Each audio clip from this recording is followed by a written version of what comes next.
இன்னைக்கு நாங்கெல்லாம் சீக்கிரம் வந்துட்டோம். நீங்க வர ஏன் லேட் ஆயிடுச்சு? ஆபீஸ்ல ஒரு சின்ன பிரச்சனைமா, அதனாலதான் லேட் ஆயிடுச்சு. என்னாச்சுக்கா?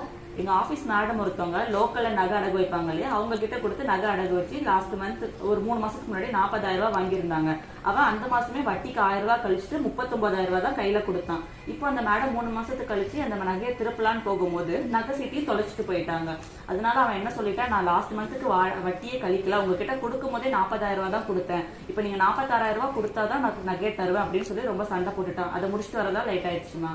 அப்ப நீ நகையை அடகு வைக்க முடியாது. நகையை அடகு வைக்கலாமா? இந்த மாதிரி அத்தாரைஸ்ட் இல்லாத பீப்புள்கிட்ட கொடுக்கறதுக்கு பதிலா பேங்க்ல நகையை அடகு வச்சீங்கன்னா சேஃபாவும் இருக்கும், வட்டியும் இவ்வளவு வராது, நம்மளுக்கு அத்தாரைஸ்டான ஒரு இடத்துல கொடுத்த மாதிரி பாதுகாப்பா இருக்குமா.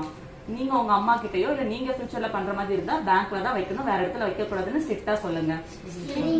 நீங்க இந்த மாதிரி ஏதாவது நகை அடகு கடையில கொடுத்து ஏமாந்துருக்கீங்களா? மறக்காம கமெண்ட் பண்ணுங்க. அதிக வட்டி வாங்கி இருக்கிறாங்களா?